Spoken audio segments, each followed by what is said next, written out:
question is. Call the Honourable Trevor Mallard. Thank you, Mr. Speaker. Oh, sorry. All right. Okay, we'll go. The question is that the motion be agreed to. I call the Honourable Trevor Mallard. Thank you, Mr. Speaker.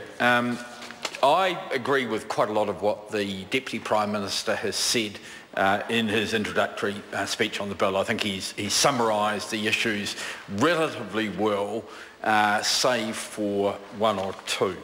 But, Mr. Speaker, 65% of New Zealanders, according to the latest published poll done by TVNZ, are opposed to changing the flag. 2% of New Zealanders think that it is an important issue.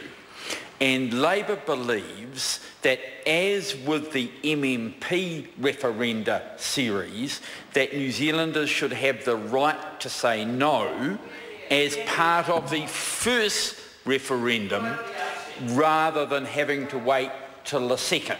Because we think that if there is a clear view early that New Zealanders do not want to proceed with a change in the flag, then we should not spend the tens of millions of dollars that is involved in a second referendum. And I might say, Mr. Speaker, the Labour Party was not alone at the Select Committee on that point of view. At the final meeting of the committee, there was only one party, and that was the National Party, that was opposed to New Zealanders having the right to say no as part of the first referendum. So let's make it clear, every other party who was represented and present at what was meant to be a multi-party consensus-building committee is opposed to, or indicated they were opposed to,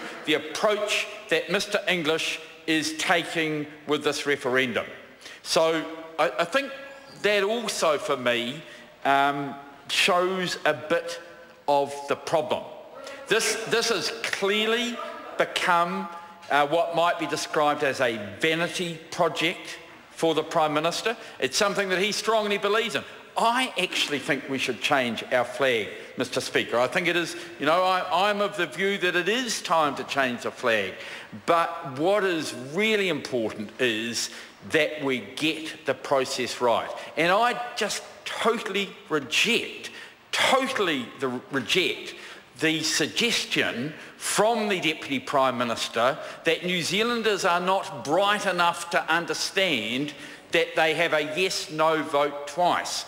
It is maybe 20 years ago that we went through a similar process to change our electoral system, where we had a yes-no vote and a runoff of choices as part of the first ballot, and the second was the current system versus the new system. People could understand that. People aren't thick, but it left them with a choice to say no at the beginning.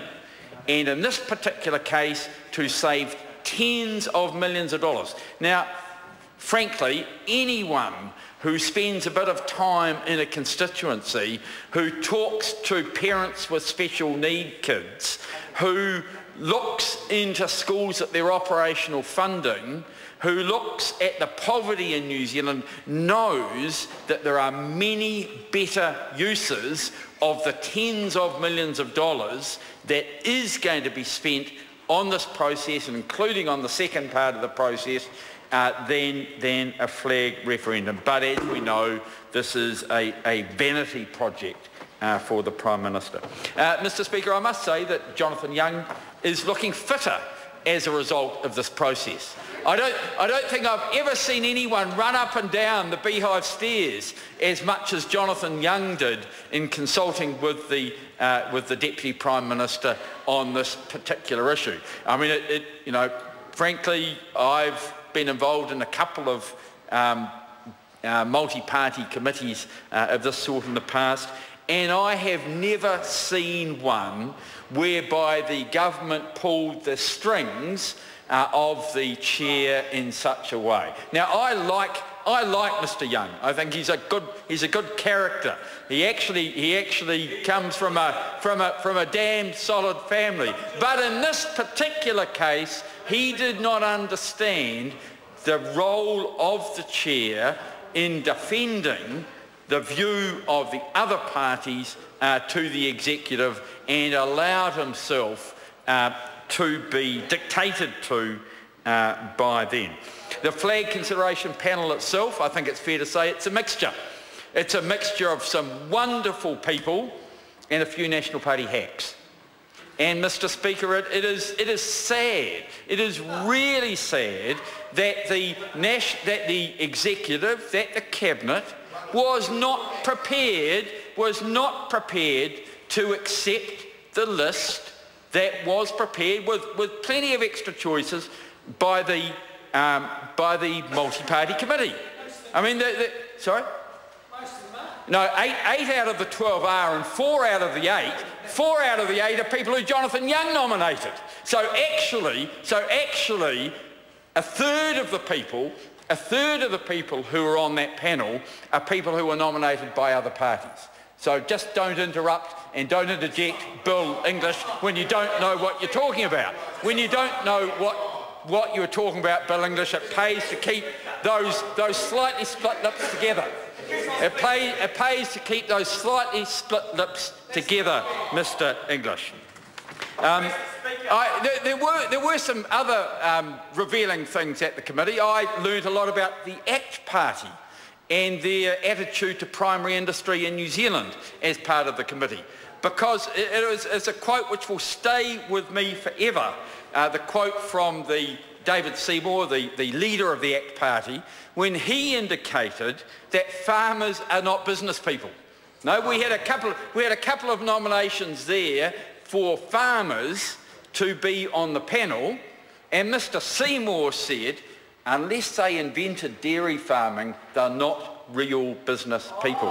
Well, that's an Epsom indication of the value of agriculture to New Zealand if I ever saw it.